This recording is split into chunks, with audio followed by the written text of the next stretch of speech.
orang, mengerti tidak? Dibuat emperan orang tahu. Kalau saya tidak pernah mungkin orang begitu. Saya turun.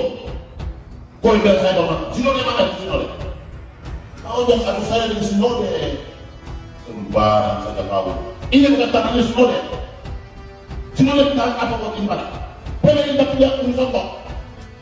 Kau nama saya, kadang itu baik-baik saya suruh ke polis panggil. Sembarang saja. Lu ada harta di sini. Ada 150 juta kalau dibersihkan di pesawat naik ini. Omong banyak lagi. Kalau harta belum bayar, toko jangan bayar kan? Kau tidak sopan kau. Toko itu orang toko, yang namanya orang toko ya. Itu bertingkah laku, berkata, bertujuan dan bersikap itu toko, bukan kios, bukan papa lele. Ingat dong. Ancaman Bupati Alor ke Kolonel TNI AD berbuntut panjang. Pangdam Udayana naik pitam. Bupati Alor kian terancam. Pemirsa Bawar Merah Indonesia kembali hadirkan informasi terupdate untuk Anda. Melansir dari Kompas TV, kronologi Bupati Alor hina dan ancam tembak mati Kolonel TNI AD bikin Pangdam Udayana naik pitam. Yang namanya pokok itu orang yang memberi diri. Ingat, orang yang menjadikan diri sebagai orang. Ingat, orang yang menjadikan diri sebagai orang untuk memiliki semua orang. Itu yang tokoh. Tapi kalau orang yang hidup itu tidak memiliki, itu bukan tokoh. Ingat ya, itu kepadanya. Jongos. Omong model begitu pakai baju tangan panjang tokoh. Lu pikir saya orang dari sistem apa tembaran-tembaran dan bupati nanti. Lu pikir bupati lain? Saya tidak. Saya orang kerja kita. Kamu nelfon Pak, kamu bilang berarti apa? Kerja tidak ada ngomong apa. Jadi itu jangan 140 besok busuk. Jadi tidak ada urusan itu. Jangan sekedar surat justru besok. Tidak ada urusan. Untuk pesawat itu untuk kepentingan banyak orang. Ini di bandara Ahmad Joko. Ini bandara Pangkat ini. Apa itu caranya? Omong-omong seperti paling hebat saja. Itu bukan tokoh saya kasih ada. Bukan tokoh itu papanya. Ingat, kalau tokoh orang yang menjadikan diri sebagai orang dari orang yang memiliki semua orang itu tokoh. Pak ini hidup untuk diri jangan. Tapi ini dengan Sinode kalau saya mau lihat tokoh, tapi lihat. Ini kan bukan apa Sinode punya kok. Oh, mau Sinode lagi. Menyesal saya baru lah. Saya berada kemarin sama saya di sini. Lu mengerti tidak? Kau dari mana hidupnya? Sembarang saya bukan kerja macam kau menengok ke langit-langit. Jangan saya biarkan datang, saya kasih. Saya hari ini berhenti dari bupati itu saya berhenti titik. Tapi kau mati kalau saya berhenti titik. Kau itu sangat baik. Berhenti sudah semua. Besok saya kasih, besok kusur itu. Foto sebentar, rantangan sudah ada daftar rantangan. Jadi kalau kamu rantangan saya lebih nakal. Jadi tidak ada yang bicara lagi. Siap.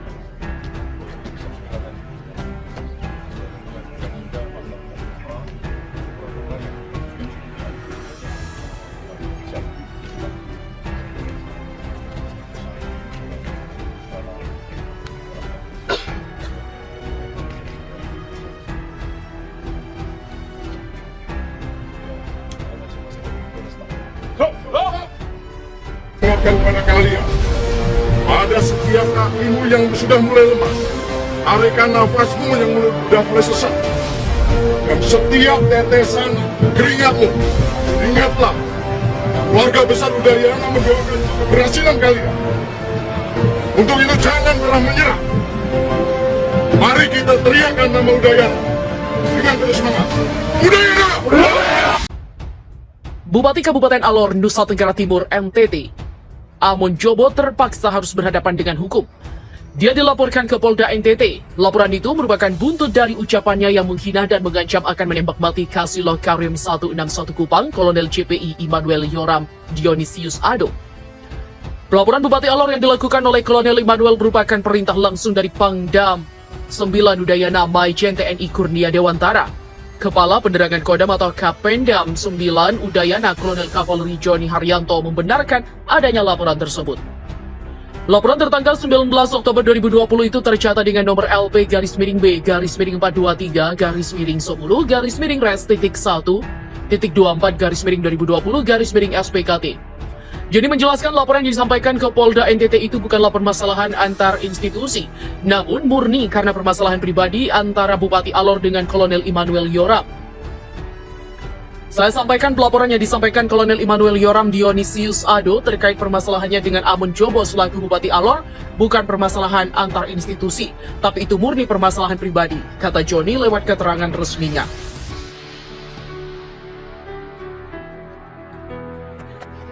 Menurut Joni, laporan Kolonel Immanuel terhadap Bupati Alor penting untuk ditindaklanjuti. Pihak TNI AD mengacu pada aturan yang ada di dalam Undang-Undang Dasar atau UUD tahun 1945 pasal 1 ayat 3 dan bab 10 pasal 27 ayat 1. Dalam pasal 1 berbunyi bahwa Indonesia adalah negara hukum dan bab 10 pasal 27 ayat 1 menyatakan bahwa segala warga negara bersamaan dengan kedudukannya di dalam hukum dan pemerintah wajib menjunjung hukum dan pemerintahan itu tanpa terkecuali.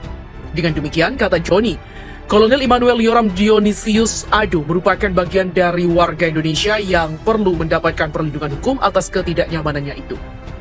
Menurut perkara terjadinya masalah ini berawal pada Kamis 15 Oktober 2020, ketika itu Bupati Alor menggelar rapat untuk menyelesaikan persoalan tanah milik TNI yang digunakan oleh Polri. Rapat itu pun dipimpin langsung oleh Bupati Alor, turut hadir Kasilog Korim 161 Kolonel Immanuel Yoram Dionisius Ado dan sejumlah pihak terkait lainnya. Rapat itu kemudian menghasilkan beberapa kesimpulan. Yang pertama, sesuai peta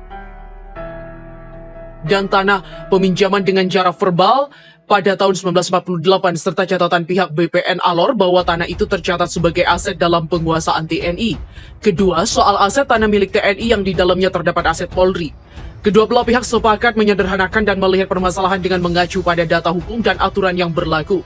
Ketiga, pihak Pemda akan membantu mempercepat penyelesaian masalah tersebut dengan menyiapkan alternatif tanah pengganti yang dapat digunakan untuk TNI Polri.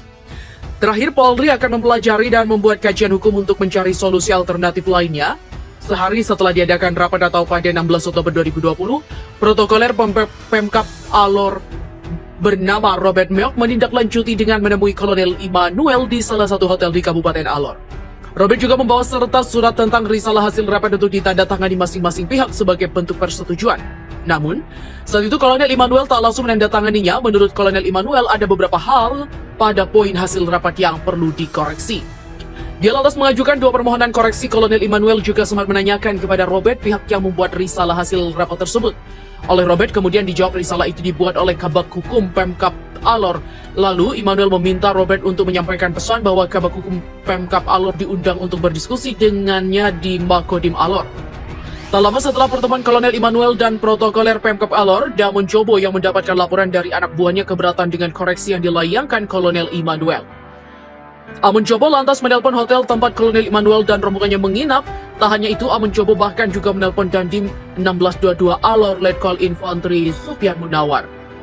Dalam percakapannya lewat telepon dengan Dandim Alor, Amon Jobo diduga menghina Kolonel Immanuel Yoram dengan kata-kata tidak pantas serta mengancam akan menembak mati. Mendengar ancaman itu, Dandim Alor Letkol Infantri Supian Munawar langsung memerintahkan anak buahnya untuk mengawal Kolonel Immanuel. Selanjutnya, Kolonel Immanuel beserta rombongan dievakuasi dari hotel dan diterbangkan kembali ke Kupang NTT. Sementara sikap Bupati Alor, Amon Jobo yang mengancam akan menembak Kolonel Immanuel lantas dilaporkan kepada Pangdam 9 Udayana Majen TNI Kurnia Dewantara.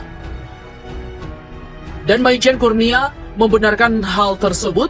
Dia mengatakan pihaknya lalu melakukan pendekatan sebanyak 2 kali dengan mengutus Danrem 161 WS Brigjen TNI Samuel Petrus Hehakaya dan Dandim 1622 Alor Letkol Infantri Supian Munawar untuk bertemu Bupati Alor.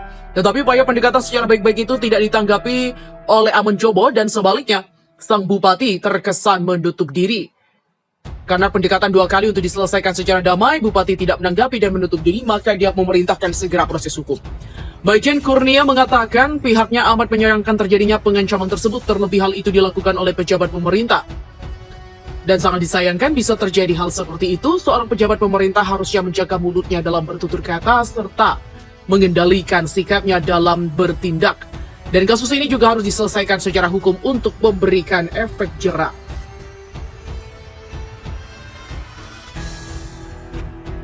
Pangdam Udayana beri instruksi pada prajuritnya.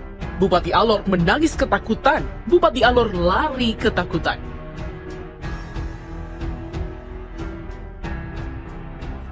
Bupati Alor ancam tembak mati Kolonel TNI AD, Pangdam Udayana geram, perintahkan anak buah usut. Kompas TV. Kepala Penerangan Kodam 9 Udayana Kolonel Kavaleri Joni Haryanto mengungkapkan Pangdam 9 Udayana Maijen Kurnia Dewantara geram atas sikap Bupati Alor Amon Jobo. Kegeraman Pangdam Udayana itu bukan tanpa sebab, pasalnya Bupati Amon Jobo menolak saat diajak menyelesaikan persoalan sengketa tanah oleh pihak TNI AD. Pihak TNI AD pun telah berupaya bermediasi persoalan tersebut, bahkan Pangdam Udayana memerintahkan Damrem 161 WS Brigjen TNI Samuel Petrus Kaya dan Dandim 1622 Alor Letkol Infanteri Supian Munawar untuk bertemu Bupati Alor. Tujuannya tak lain untuk menyelesaikan permasalahan secara kekeluargaan dan baik-baik. Alih-alih duduk bersama, Bupati Amon Jobo justru tidak menanggapi dan terkesan menutup diri. Tak hanya itu, sang Bupati malah menghina dan mengajak akan menembak mati Kasvila Korem 161 Wira Sakti Kolonel CPL Immanuel Yoram Dionisius Adu. Upaya untuk bertemu dengan Bupati Alor pun gagal, hasilnya kemudian dilaporkan kepada Pangdam Udayana Maijen Kurnia Dewantara. Pangdam 9 Udayana Maijen Kurnia Dewantara geram atas kejadian tersebut dan Pangdam amat menyayangkan hal itu. Demikian kata Kolonel Joni melalui keterangan resminya yang dikutip pada Jumat 6 November. Karena tak menemui titik temu, kata Joni, Pangdam Udayana lantas memerintahkan kepada anak buahnya untuk memproses hukum Bupati Alor Amon Jobo. Sehingga tiada lain, tiada bukan, hal ini harus diselesaikan secara hukum. Perintah itu kemudian ditindaklanjuti dengan melaporkan Bupati Alor ke Polda Nusa Tenggara Timur atau NTT. Laporan tertanggal 19 Oktober 2020 itu tercatat bernomor LP_B /4-10-10-10-10-10-1.24/2020-SPKT. Joni menegaskan laporan yang disampaikan kepada Polda NTT itu bukanlah permasalahan antar institusi, namun murni permasalahan pribadi antara Bupati Alor Amon Jobo dengan Kolonel CPL Immanuel Yoram. Dia menyampaikan pelaporan yang disampaikan Kolonel CPL Immanuel Yoram Dionisius Adu terkait permasalahannya dengan Amon Jobo selaku Bupati Alor kepada Polda NTT bukan permasalahan antar institusi tetapi murni permasalahan pribadi.